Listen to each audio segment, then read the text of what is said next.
दास बाबू की विदाई पार्टी समाप्त होते होते 6:15 बज गए। पति के पीछे स्कूटर पर बैठकर जाती हुई मिसेज चोपड़ा की और ईर्ष्यालु दृष्टि से देखती हुई मैं बस स्टॉप की ओर घिसटती रही। बेबी और मिसेज सक्सेना भी मेरे साथ ही चली थी, पर उन्हें विरुद्ध दिशा में जाना था। हमेशा की तरह उनकी बस पहले आने वाली थी। बस स्टॉप पर आकर खड़ी ही हुई थी कि लिलियन साइकिल पर बैठकर टाटा करती हुई निकल गई। ना भी लाती साइकिल तो उसे लिफ्ट देने वालों की कमी नहीं है। सबसे ज़्यादा मुसीबत तो अपनी है। घर इतनी दूर और पर्स हमेशा खाली। सिवा बस का इंतज़ार करने के कोई चारा ही नहीं। घर देर से लौटने का यह तीसरा दिन है। 2 दिन ऑडिट चलता रहा और आज यह पार्टी। शर्मा साहब के ज़माने में तो ऐसे काम ऑफिस टाइम में ही निपट जाते थे, पर नए वालों का आलम ही अलग है। इन्हें क्या पता कि रोज़ रोज़ देर से लौटने पर कैसा संकोच सा होता है, जैसे किसी की चोरी की हो। घर की याद आते ही यह भी याद आया कि आज सुबह घर से भूखी ही चली आई थी। दिन भर तो काम की और गुस्से की गर्मी में याद ही नहीं रहा था, पर एक समोसा, एक बर्फ़ी और थोड़ा सा नमकीन अंदर जाते ही जैसे पेट की हर आंत हाहाकार कर उठी थी। और लाओ, और लाओ।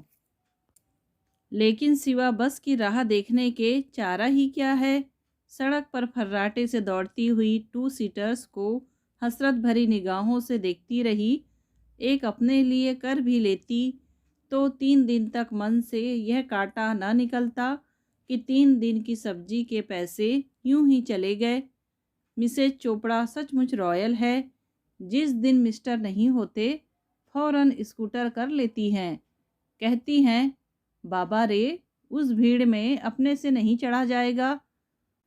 तकदीर वाली हैं, नहीं तो खड़े हैं यहाँ सड़क जोहते। मन बहलाने के लिए मैंने रोज की तरह पोस्टर पढ़ने शुरू कर दिए, जो करीब करीब मुझे याद हो चुके थे। Estrela battery, Mansfield, Indian Oil, Murphy radio. और पढ़ते पढ़ते उस बड़े से पीले पोस्टर पर आंखें अटक गई। अगला बच्चा अभी नहीं, 2 के बाद कभी नहीं। यह कभी नहीं जैसे भीतर बहुत गहरे जाकर चुभ गया। सुबह की सारी घटना आंखों के आगे तैर गई। दया की ससुराल से सवेरे तार आया था, लड़का हुआ है। 3 लड़कियों के बाद लड़का। दया के भैया तो खुशी से उछल ही पड़े थे। फौरन जाकर जवाबी तार दे आए बधाई का। लौटते हुए मिठाई खिलाने का पैकेट हाथ में था। मुझे, दया को, प्रीति को अपने हाथों मिठाई खिलाने के बाद इन्होंने प्रीति के हाथ नीचे सबके यहाँ मिठाई भिजवा दी थी। आटा गूंथते हुए मेरा मन कसेला हो गया था। यहाँ तो पाई पाई बचाने की जुगत करते रहते हैं और ये हैं कि बेकार खर्च करते हुए भी ख्याल नहीं करते। भला इतना खर्च करने की क्या ज़रूरत थी? अभी समधी आने में जाकर खर्च करना पड़ेगा, सो अलग। उधर जया उनके नमूनों की कॉपी खोलकर बैठ गई थी और मुझसे ऊन लाने के लिए कह रही थी। पड़ोसी भी समय निकालकर घर बधाई देने के लिए पहुंच रहे थे और मेरा रहा सहा मूड भी हवा हो रहा था, क्योंकि हर एक की जबान पर एक ही वाक्य था, अब तो प्रीति के लिए भी भाई आना चाहिए। प्रीति टुकुर टुकुर देखते हुए चुपचाप सब सुन रही थी। अनजाने ही एक उदास छाया उसके मुख पर आ गई थी। अभी पिछले दिनों तक कहीं भी बच्चा होने की खबर सुनती तो मचल जाती थी। मम्मी, अपने यहाँ ऐसी गुड़िया क्यों नहीं आती? मम्मी, तुम भी अस्पताल से एक भैया ले आओ ना। लेकिन आजकल वह कुछ नहीं कहती। बड़ी जो हो गई है, शायद जान गई है कि भैया इसलिए नहीं आ रहा कि उसे बार बार लौटाया जा रहा है, नकारा जा रहा है। और मेरे मन में डर बैठ गया है कि किसी दिन रूठ कर वह सचमुच ही लौट ना जाए। खाना वाना नहीं मिलेगा क्या आज? 9:30 हो रहे हैं। इन्होंने रसोई में आते हुए कहा। मैंने सोचा खाने की ज़रूरत नहीं होगी आज, खुशी से ही पेट भर गया होगा। मैंने कड़वाहट से कहा। हाँ भाई, खुशी की तो बात है ही। चौथी भी लड़की हो जाती तो सास उसे कच्चा खा जाती। जश्न तो ऐसा मनाया जा रहा था जैसे अपने ही घर बेटा हुआ हो। मैंने झन्न से दोनों की थालियां पटकते हुए कहा। प्रीति, जया अभी नहीं खाएंगी क्या?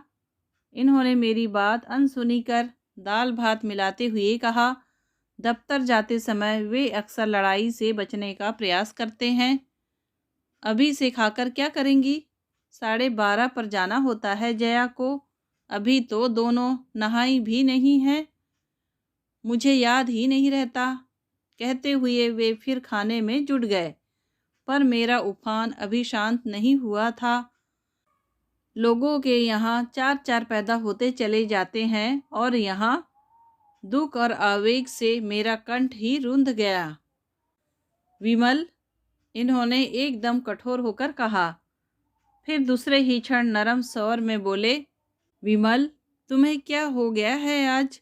कैसी बातें कर रही हो?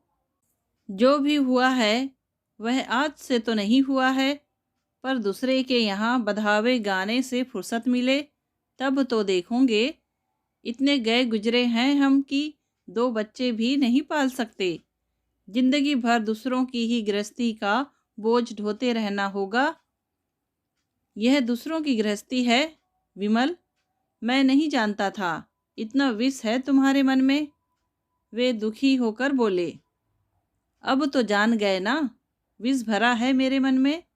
सारी जिंदगी होम कर दी तुम्हारे लिए और उसका यह इनाम मिल रहा है। वाह, तुमने बहुत त्याग किया है और मैं तुम्हारा बहुत आभारी हूँ। कई बार मन ही मन तुम्हारी महानता की सराहना की है मैंने, पर देखता हूँ तुम में और आम औरतों में जरा भी फर्क नहीं है। तुम भी उतनी ही ईर्ष्यालु, उतनी ही जालिम। मैंने करीब करीब चीख कर कहा। औरत कहलाने को कुछ बाकी भी रहने दिया है तुमने? सब तो निचोड़ लिया है। पैसे कमाने की मशीन भर रह गई हूँ मैं। इसीलिए तो मेरा रोना कल्पना भी सबकी आंखों में आता है। मशीन हूँ ना, रोने का हक थोड़े ही है मुझे। और मैं फपक कर रो पड़ी। वे थाली फेंक कर उठ गए। मैं भी चप्पल पहनकर सीधी दफ्तर चल दी। जया ने डरते डरते टिफ़िन बॉक्स हाथ में देना चाहा तो उसे भी परे धकेल दिया था मैंने। अब वह सारा दृश्य याद करके शर्म भी आ रही थी, दुख भी हो रहा था, पर अब अपने ऊपर मेरा ही वश नहीं रह गया था। प्रीति 5 से ऊपर हो चली थी और मेरे धैर्य का बांध टूट चला था। अब भी हम लोगों के मन में वही आशंकाएं थी। क्या हम एक और बच्चे के लालन पोषण की सामर्थ्य रखते हैं? मन की इस डवाडोल स्थिति में मिलने का सुख भी जाने कहाँ बह जाता था और मैं पहले से भी अधिक रिक्त होती चली जा रही थी। एक ज्वालामुखी था जो फूट पड़ने की प्रतीक्षा में धधकता रहता था। एक चिंगारी भी उसके लिए बहुत हो जाती थी। जैसे आज सुबह मिसेज पंडित। इस भीड़ भरे राजपथ पर अपना नाम सुनकर चौंकी मैं। देखा, बॉस अपनी नीली सेवरलेट का दरवाज़ा खोल आवाज़ दे रहे हैं। फिर कोई फाइल याद आ गई शायद। गाड़ी के पास जाते मैं भुनभुनाई। अब तक खड़ी हैं, बस नहीं मिली क्या? मैंने सिर हिला दिया। बैठिए, मैं छोड़ दूँ। टीटी नगर ही जाएंगी ना? संकोच से 2 क्षण ठिठकी मैं, पर ज़्यादा सोचने की शक्ति नहीं रह गई थी। खड़े खड़े पैर जवाब देने लगे थे। मेरे बैठते ही आगे बढ़कर उन्होंने दरवाज़ा बंद किया और नीली मछली की तरह गाड़ी सड़क को काटने लगी। उस आलीशान गाड़ी में सिकुड़ी सिमटी मैं अपनी पुरानी चप्पलों को अपनी कट पीस वाली साड़ी से ढकने का यत्न कर ही रही थी कि उन्होंने पूछा, बहुत दूर रहती हैं आप? बड़ी दिक्कत होती होगी रोज। होती तो है, पर और लोगों को वही सूट करता है। मिस्टर कहाँ काम करते हैं आपके? सचिवालय में, फाइनेंस में हैं। आई सी। और बच्चे? जी, एक बेबी है, शिशु मंदिर में है। गुड, उन्होंने कहा। कई बार ऐसा लगा कि कहीं देखा है आपको। वे कह रहे थे, हैव वी मेड बिफोर? जी, मैं गुजराती कॉलेज में थी, इंदौर में। मैंने हकलाते हुए कहा। तब शायद क्लास में। अच्छा, मैं शायद आपका नाम भूल रहा था।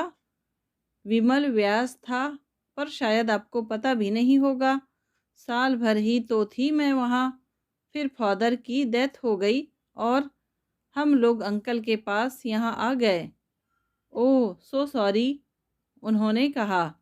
उनके सहानुभूतिपूर्ण स्वर में 15 साल पहले का दुख जैसे फिर से ताज़ा हो आया। कहिए, किधर मुड़ना है? उन्होंने पूछा तो मुझे होश आया। रंग महल पार करके हम लोग न्यू मार्केट की जगमगाहट में पहुंच गए थे। यहाँ से बस मिल जाएगी, मैं चली जाऊंगी, मैंने संकोच में भरकर कहा। घर तक छोड़ देते हैं, ऐसी कितनी देर लगेगी? फिर उन्होंने हंसकर कहा, डर रही हैं शायद कि चाय पिलानी पड़ेगी। मुझसे कुछ ढंग का जवाब भी न देते बना। मेरे लिए तो वे अब भी सर ही थे। अपने कबूतर खाने के सामने गाड़ी रुकी तो समझ में ही नहीं आया उनसे ऊपर आने के लिए कहूँ या नहीं। मम्मी आ गई। ऊपर गैलरी से प्रीति चिल्लाई, योर बेबी वेरी स्वीट। ऊपर नहीं आइएगा, मैंने संकोच की परतें खोलते हुए कहा। फिर कभी। वे कहने को हुए, पर मेरे चेहरे की ओर देखकर विचार बदल दिया उन्होंने। उनके साथ सीढ़ियाँ चढ़ते हुए इतना संकोच हो रहा था। 12 परिवारों के लिए कॉमन सीढ़ियाँ थी वे। हर किसी को उन पर कचरा डालने का पूरा हक था। सफाई करने की ड्यूटी किसी की भी नहीं थी। किसी तरह अपने दरवाजे तक पहुंची मैं। श्रीमान जी धारीदार पैजामा और छेदों वाली बनियाइन पहने कमरे में आराम से बैठे थे। साहब आए हैं, मैंने दबी जबान में सूचना दी। उन्होंने मुड़कर देखा। सुबह वाला गुस्सा चेहरे पर अब भी था। इसी माहौल में परिचय हुआ। कुछ औपचारिक बातें भी हुई, पर वातावरण में इतना तनाव था कि जब उन्होंने चाय के लिए मना कर दिया तो मैंने बड़ी राहत महसूस की। घर देख लिया है, फिर कभी मिसेज को लेकर आऊँगा, उन्होंने सौजन्यपूर्ण आश्वासन दिया। यद्यपि मैं जानती थी कि ये आश्वासन देने के लिए ही होते हैं। उनके मना करने पर भी टार्च लेकर मैं और प्रीति उन्हें नीचे तक छोड़ने गए। उन्होंने उसके गाल थपथपाकर उसे प्यार किया। तब मुझे ध्यान आया कि प्रीति का फ्रॉक एकदम गंदा है। जया क्या करती रहती है दिन भर? शाम को इसके कपड़े भी नहीं बदल सकती। ऊपर आते ही मैंने भुनभुनाते हुए कहा, जया तुम्हारी नौकर नहीं है? इन्होंने जैसे पत्थर दे मारा। नहीं, नौकर तो मैं हूँ सबकी, जो सुबह से शाम तक खपती रहती हूँ, मैंने चिढ़कर कहा। कितनी बार सुनाओगी यह? क्यों, सुनने से अजीर्ण होता है क्या? अब प्रीति को लगा कि उसके मैले फ्रॉक को लेकर कोई कांड होने जा रहा है, तो घबराकर बोली, मम्मी, हमने पार्क जाते समय नया फ्रॉक पहना था, अभी घर आकर बदला है। नहीं बेबी, तुम्हें पहने रहना चाहिए था वह। मम्मी के साहब आने वाले थे, तुम्हें पता नहीं था? इन्होंने व्यंग्य से कहा। आपको शर्म नहीं आती उसके सामने ऐसी बातें करते हुए? एक तो वह भला मानुस घर तक छोड़ने आया, नहीं तो आज 8 बज जाते, पर आपसे यह भी न हुआ कि नीचे छोड़ने ही उतर जाते। वे मेरे बॉस नहीं हैं, लेकिन वे आपकी बीवी को छोड़ने आए थे। मुझे ऐसे लोगों से कोई दिलचस्पी नहीं। जो दूसरों की बीवियों को घर छोड़ते फिरते हैं। यह बात मेरी ज़बान तक आते आते रह गई थी कि वे बॉस के नाते नहीं बल्कि एक सहपाठी के नाते घर आए थे, क्योंकि इनका चेहरा देखकर इस बात को दबा जाने में ही कुशलता समझी। प्रकट रूप से मैंने इतना ही कहा, सुनिए, नौकरी अगर करानी है तो इतना दकियानूसी होने से नहीं चलेगा। नौकरी सिर्फ तुम ही तो नहीं करती, इस शहर में हजारों औरतें करती हैं, but they know how to behave. उनकी बात पूरी होने से पहले ही मैं तेजी से कमरे से निकल गई और बाथरूम में जाकर बंद दरवाजे पर सिर दिए देर तक निशब्द रोती रही। मुझे बेहद दुख हुआ था, उन बातों के लिए नहीं जो उन्होंने कही थी, बल्कि उस बात के लिए जो उन्होंने नहीं कही थी। कम से कम एक बार तो कहते, भाड़ में जाए ऐसी नौकरी, कोई ज़रूरत नहीं कल से काम पर जाने की। इस एक वाक्य के बदले मैं उनकी सारी बातों को माफ़ कर देती, पर उन्होंने कभी यह नहीं कहा। जैसे उन्हें डर हो कि मैं कल ही इस्तीफ़ा देकर घर बैठ रहूँगी और मुझसे कोई पूछे तो मैं पता नहीं कब से तरसती रही हूँ कि एक बार झूठ से तो कोई कह दे, विमल अब तू नौकरी छोड़ दे। पिताजी की आकस्मिक मृत्यु के बाद चाचा जी भोपाल ले आए थे। आते ही उन्होंने मेरी नौकरी लगवा दी थी। भैया की एलएलबी होने तक मेरा नौकरी करना ज़रूरी था। तब यह सोचती कि कब इनकी नौकरी लगे, कब मैं कॉलेज ज्वाइन करूं। लेकिन मेरी नौकरी बदस्तूर चल रही थी। माँ ने कहा था, दहेज के लिए रुपया कहाँ से आएगा, सो नौकरी चलती रही। मन में एक क्षीण आशा थी, शायद शादी के बाद नौकरी ना करनी पड़े। दफ्तर की मिस नाटकर्णी शादी के बाद बड़ा सा मंगलसूत्र हाथ से नचाती हुई आई थी और इस्तीफ़ा देकर चली गई थी।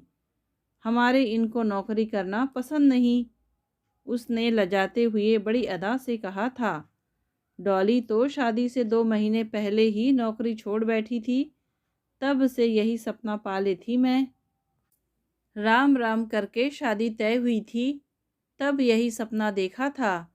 मैंने लजाते हुए घर में पूछा था, हमारे यहाँ 1 महीने पहले नोटिस देना होता है, अभी दे दूँ या बाद में?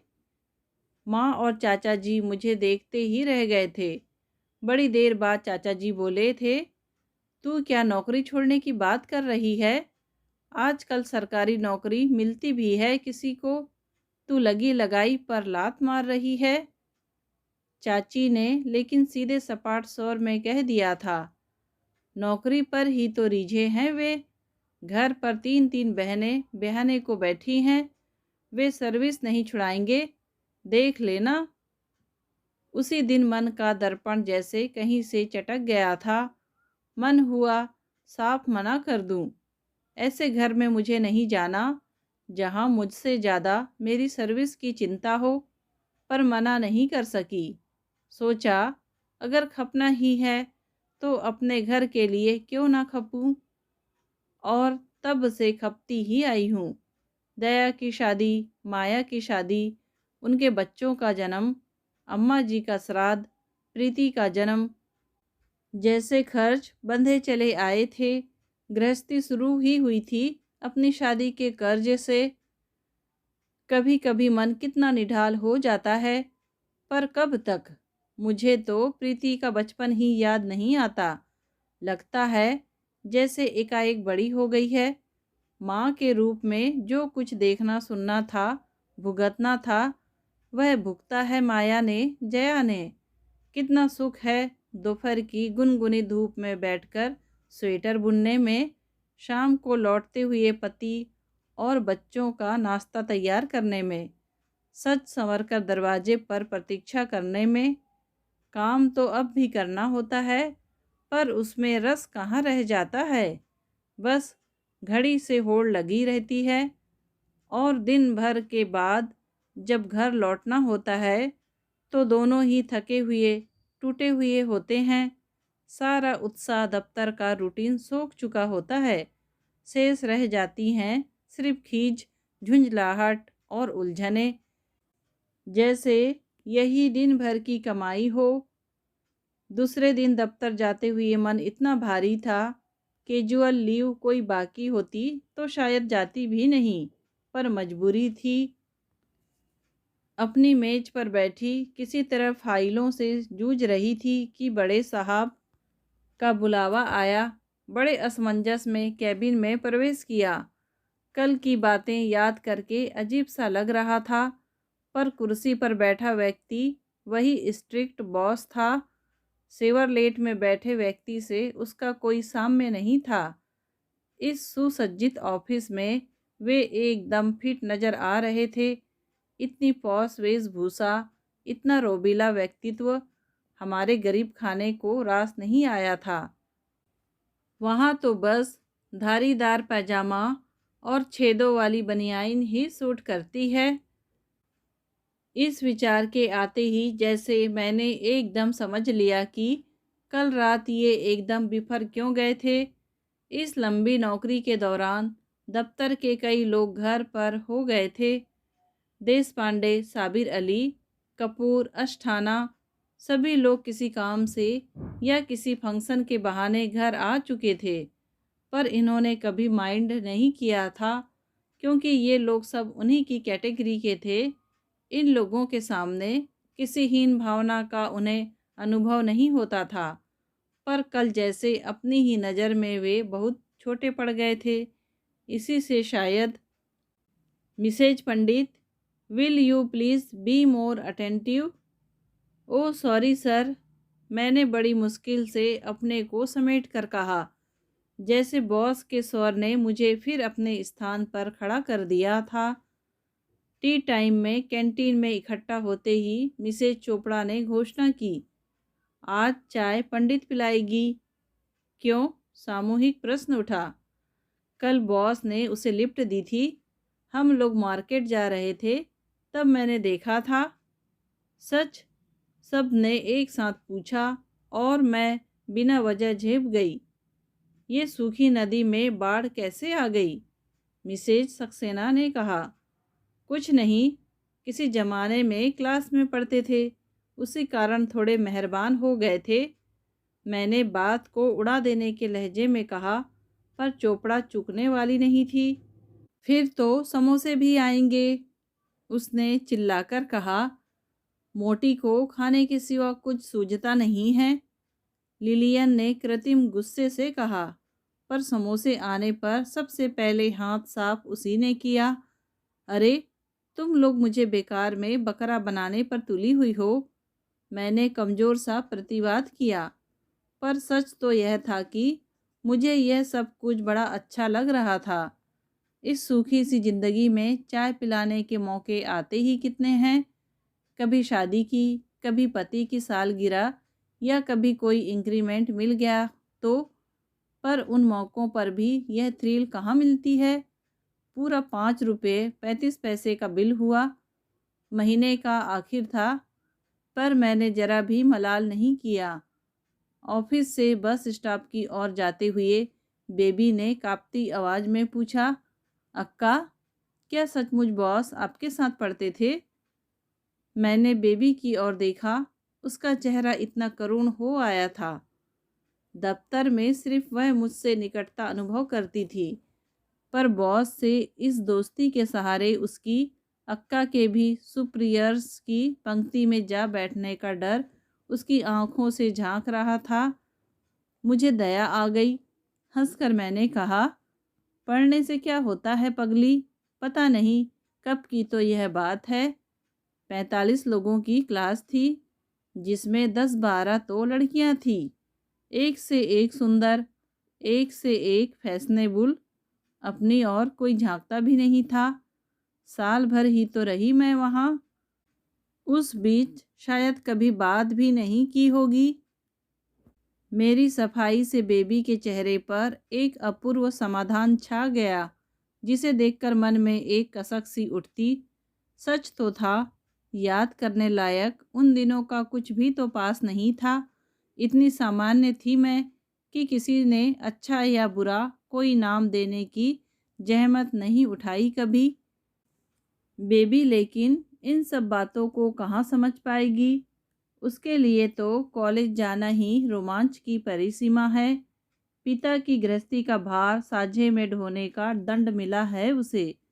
नौकरी करते करते 6 साल हो गए। टाइपराइटर पर उंगलियां चटकाते हुए अपने विवाह के सपने देखा करती है। भागती हुई उम्र को पकड़ में रखने की कोशिश में शरीर दिन पर दिन सूखता जा रहा है।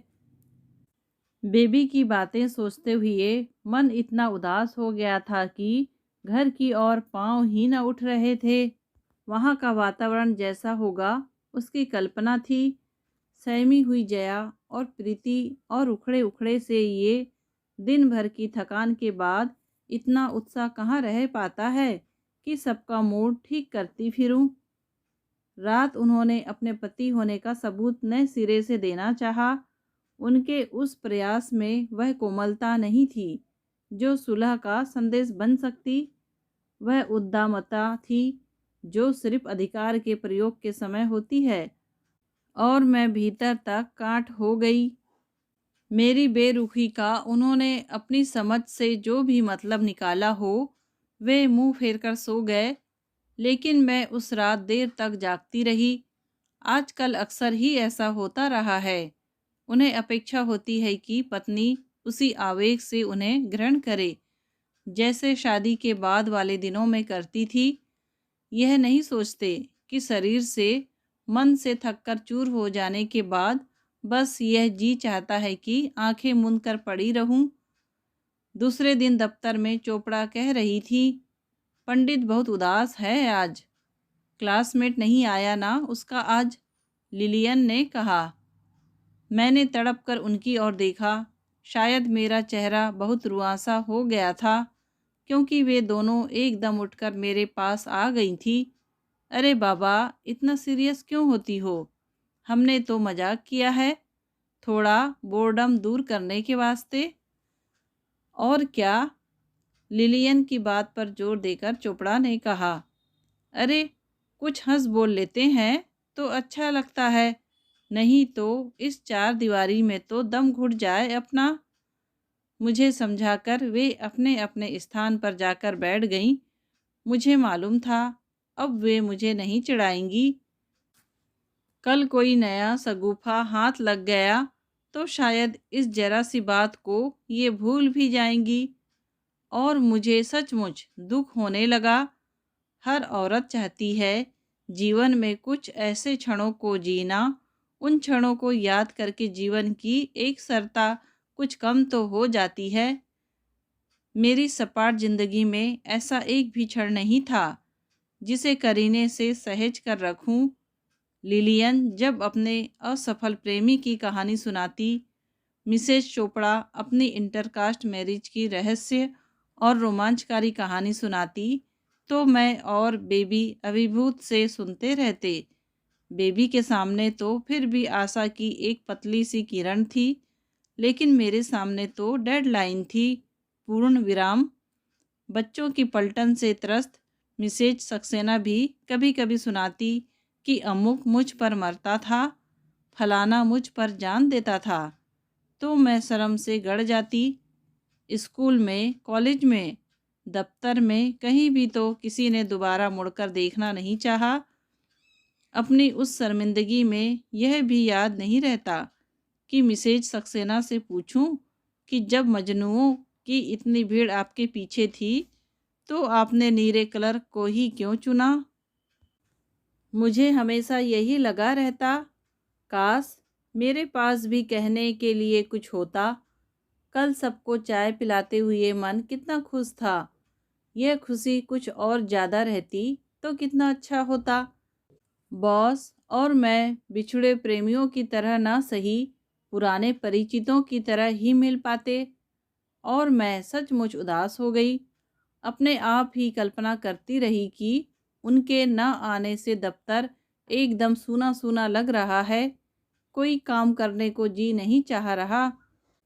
तरसती रही दिन भर की मेरी इस उदासी को लक्ष्य करके फिर कोई कुछ कहे, पर जब किसी ने मेरी ओर ध्यान नहीं दिया तो मैं मन ही मन कसकती रही। शायद ये लोग मुझे इस लायक समझते ही नहीं। शायद इनकी नज़रों में मैं बूढ़ी हो गई हूँ, जबकि मैं सिर्फ शादी के बाद पहली बार लगा कि मैं अपनी उम्र के बारे में कॉन्शस हो उठी हूँ। बढ़ती उम्र का भूत अचानक मेरी छाती पर आकर बैठ गया है। इस बार पे मिलने पर जब तेल साबुन खरीदने के लिए जनरल स्टोर्स में गई तो मैंने ढेर सारी चीज़ें खरीद डाली। Foundation cream, cleansing milk, rose water और पता नहीं क्या क्या। मेरी इस दरिया दिली से उत्साहित होकर निर्मल स्टोर्स वाला बोला, बहन जी, अब यह पर्स भी बदल डालिए, बहुत पुराना हो गया है। और उसने काउंटर पर ढेर लगा दिया। मैंने अपना पर्स देखा। सच तो कितना पुराना हो गया है। हैंडल 2 बार बदलवा चुकी हूँ।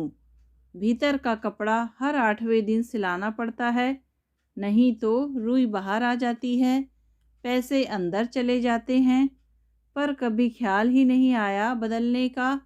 काम जो दे रहा था। एक खूबसूरत पर्स भी व्यक्तित्व को कितना निखार देता है। और मैंने एक बड़ा सा पर्स खरीद डाला। हाय भाभी, कितना प्यारा पर्स है। घर में पांव रखते ही जया ने कहा और मुझे अपनी पसंद पर नाज हो आया। हमारे लिए क्या लाई मम्मी? प्रीति ने गले में बाहें डालकर पूछा और मैं अपराध भावना से भर उठी। इस बार की पहली तारीख पर उसके लिए कुछ नहीं लाई थी मैं। थोड़ी देर के लिए जैसे वह मन से उतर ही गई थी। तुम अभी बुआ के साथ जाकर ले आना, समझी? इस बार तुम अपनी पसंद की चीज़ लाना। मैंने अपनी भूल सुधारने के लिए कहा।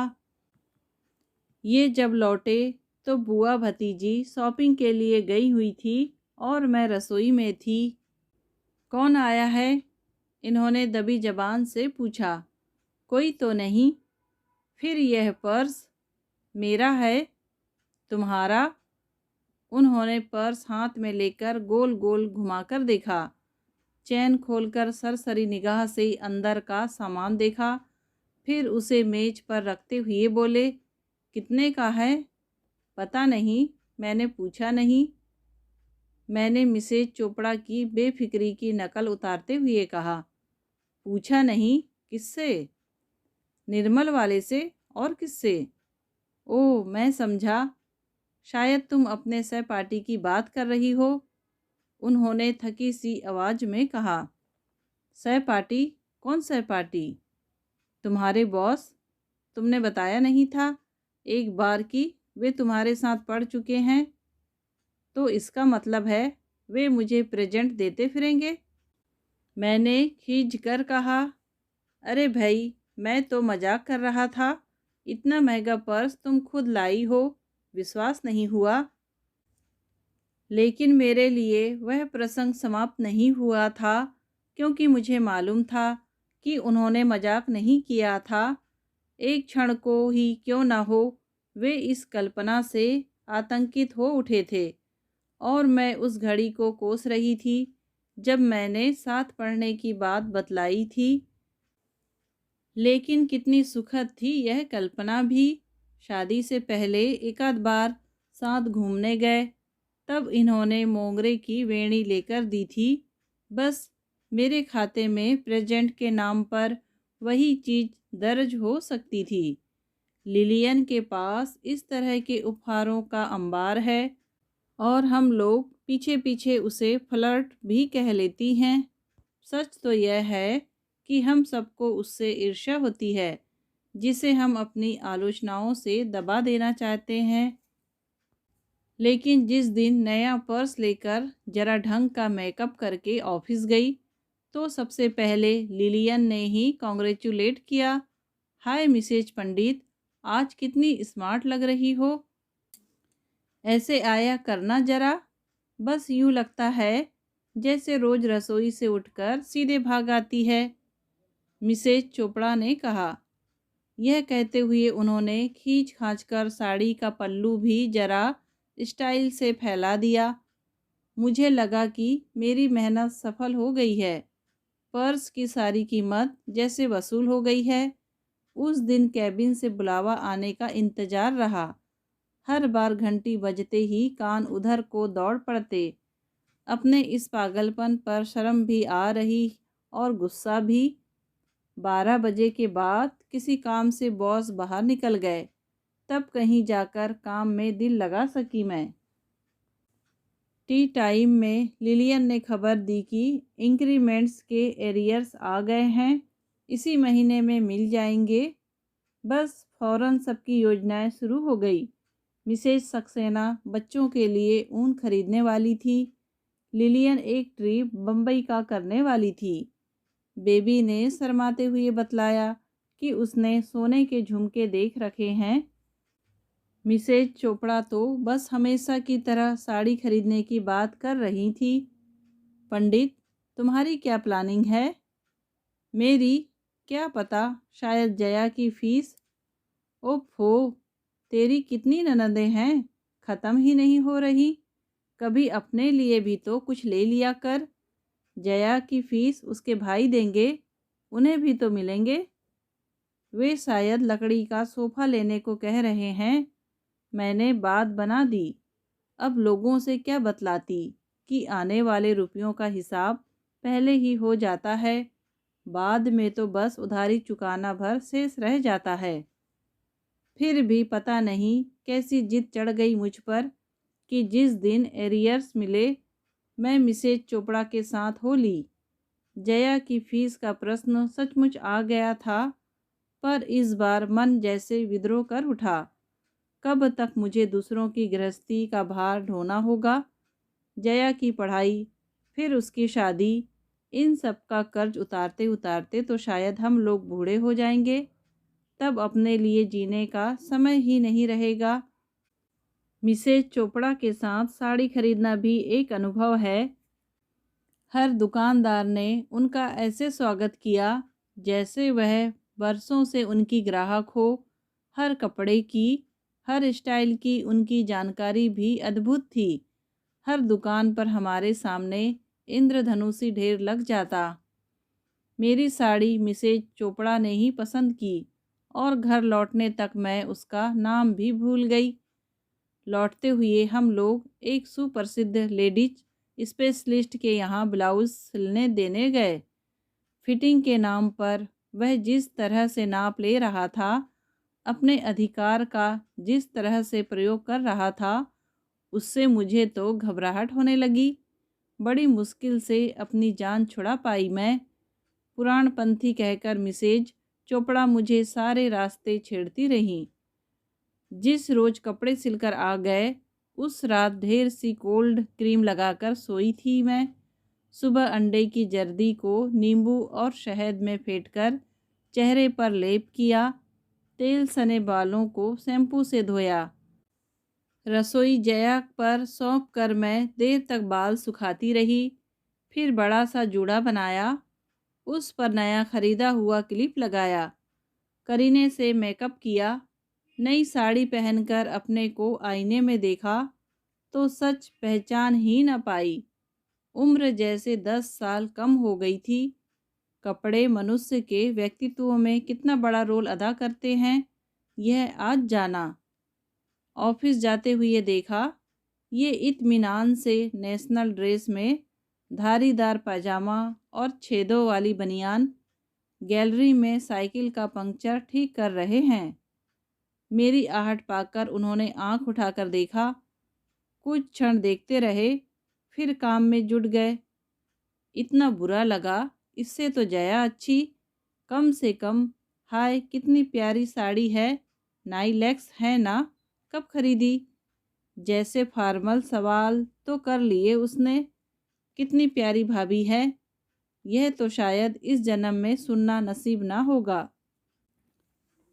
बस रोज की तरह खचाखच भरी थी, पर परिचित चेहरा एक भी नज़र नहीं आ रहा था। रोशनपुर से देश पांडे चढ़े, लेकिन उनकी पत्नी भी साथ थी। इतनी भीड़ में नमस्ते वगैरह होती रही। कहाँ जा रही हैं? मैंने पूछा। पिक्चर, उन्होंने नई दुल्हन की तरह शर्माते हुए कहा। सेकंड सैटरडे है ना साहब, पिक्चर का टैक्स तो चुकाना ही पड़ता है, देश पांडे ने कहा। उनकी पत्नी ने फिर मुंह फुलाकर रूठने का सा अभिनय किया, लेकिन मुझे अब उसमें रस नहीं रह गया था। बड़ी देर बाद मेरे पांव जमीन पर आ लगे थे। सुबह से याद ही नहीं रहा था कि आज छुट्टी है। दफ्तर के लिए सज संवर कर निकली थी मैं। सारा उत्साह ठंडा पड़ गया। आप भी पिक्चर जा रही हैं क्या? अकेली हैं? उन लोगों ने पूछा। चौकस नज़रों से वे मेरी वेशभूषा परख रहे थे। जी, टिकट निकालने के लिए आगे जा रही हूँ। फिर बहुत भीड़ हो जाती है ना। मैंने किसी तरह बात बना दी और सचमुच मैं अल्पना पर उतर गई। अमर प्रेम का पोस्टर लगा था। मन में एक कसक सी उठ आई। जया ने 2-4 बार दबी जबान से देखने की इच्छा प्रकट की थी। उसकी सारी सहेलियां हो आई थी, पर हर बार किसी न किसी कारण से उसका जाना बन ही नहीं पाया था। टॉकीज का प्रांगण खचाखच भरा हुआ था। मैं बाहर खड़ी पोस्टर देखती रही। अचानक आंखें नीली सेवरलेट से टकराई, जो मेरे पास से होती हुई गेट के अंदर दाखिल हुई थी। उनकी ही गाड़ी थी। खुद बॉस ही निकलकर भीड़ की और परेशान नज़रों से देख रहे थे। एक क्षण को जैसे हृदय गति रुकने को हो गई। क्या सचमुच ऐसा हो सकता है, या कि ये बातें सिर्फ नावलों या पिक्चरों में ही हुआ करती हैं? मिसेज पंडित, उन्होंने आवाज़ दी। मैं ठिठक गई। मैंने देखा वे मेरी ओर चले आए। मैं तो परेशान हो रहा था। आप आ गईं तो मुझे बड़ी राहत मिली है। आप अकेली हैं? जी। वह मेरी जबान लड़खड़ा गई। क्या टेरिबुल रस है? पहले से पता होता तो रिजर्वेशन करा लेता। उन्होंने आजीजी से कहा। क्या आप एक फेवर करेंगी? कहिए। 2 टिकट बालकनी के ले आइए। लेडीज को शायद जल्दी मिल जाए। दरअसल बात यह है कि मेरी पत्नी भीड़ से बहुत घबराती हैं। यह भीड़ देखकर तो वापस जाना वे बेहतर समझेंगी। ला सकेंगी ना? उन्होंने 10 का नोट देते हुए कहा। मना करने का प्रश्न ही कहाँ उठता था। होठों को सख्ती से भींचकर मैंने नोट लिया और भीतर लाउंज में जाकर लाइन में लग गई। सचमुच बेहद भीड़ थी। औरतों की ठेलम पेल देखने योग्य थी। पुरुषों की लाइन में तो फिर भी कुछ डिसिप्लिन होता है, पर यहाँ नारी को कोमलांगी, मधुभाषी, करुणामयी वगैरह उपाधियाँ देने वालों को एक बार सिनेमा घरों में सर्वेक्षण के लिए भेजना चाहिए। यह अजीब सा विचार मेरे रोष की उपज थी, इसलिए मुझे हंसी बिल्कुल नहीं आई, बल्कि उस टिकट की बेगार्ड होते हुए मेरा पारा क्षण क्षण पर चढ़ रहा था। टिकट खिड़की तक पहुंचने में मैं पसीने से नहा चुकी थी। पीछे खड़ी बहन के नन्हे मुन्ने ने मेरे जूड़े की दुर्दशा कर रखी थी। उसे किसी तरह से थामते हुए मैंने कहा, 2 बालकनी। टिकट लेकर बाहर निकली तो मॉर्निंग शो छूट रहा था। भीतर बाहर दोनों ओर भीड़ का रेला एकदम आ गया था। सफ़ेद पोशों की कमीनी हरकतों से किसी तरह अपने को बचाती हुई मैं बाहर आई। मोटर खाली पड़ी थी। बदहवास सी इधर उधर देखती फिरी मैं। महाशय इत्मीनान से आइसक्रीम की गाड़ी के पास खड़े थे। साथ में पत्नी थी, रवि वर्मा के चित्र की तरह सुंदर कोमल। मैंने चुपचाप टिकट और बाकी पैसे हाथ में रख दिए। ओह, थैंक यू वेरी मच, उन्होंने कहा और मुड़कर पत्नी से बोले, कम ऑन रानी। और वे अपनी परी सी नाजुक बीवी का हाथ थामे भीतर की ओर चले गए। इतनी कर्टसी भी नहीं दिखाई कि मुझे इंट्रोड्यूस ही करवा देते। न सही क्लास फेलो की तरह, पर सबॉर्डिनेट की तरह तो करवा ही सकते थे। अपमान से मेरे आंसू निकल आए। मुझे भीड़ के निर्मम धक्के याद आए और याद आई वे बाहें जो हमेशा ढाल की तरह भीड़ से मुझे बचाकर ले जाया करती थीं। इतनी शक्ति नहीं रह गई थी कि बस का इंतज़ार करती। 2 सीटर पर ही घर लौटी। फिर भी 12:30 बज गए थे। प्रीति, जया दोनों पढ़ने जा चुकी थीं। ये शायद नहा धोकर खाने की तैयारी में ही थे। दरवाज़ा खोलते ही विस्मय से बोले, तुम बड़ी जल्दी लौट आई। तो और क्या करती। मुझे हड़बड़ाहट में याद नहीं रहा, पर क्या और कोई याद नहीं दिला सकता था कि आज छुट्टी है। इतनी दूर आना जाना कोई शौक है मुझे। मुझे लगा कि तुम्हारा जगदीश कह रहा था कि तुम अल्पना में दिखी थी। वे हकलाते हुए बोले, तो और क्या करती। जो भी मिला बस में सभी ने पूछा, आज कहाँ जा रही हैं। कुछ तो बहाना बनाना था। मैंने चिढ़कर कहा, मुझे लगा कि क्या लगा आपको। तब से एक ही रट लगाए जा रहे हैं। क्या लगा था। मैं बॉस के साथ पिक्चर जा रही हूँ। उन्होंने जवाब में बस मुंह फेर लिया। मेरे रोज़ का बांध एकदम फूट पड़ा। आपको लगा साहब मेरे साथ पिक्चर जाएंगे। क्या समझते हैं आप।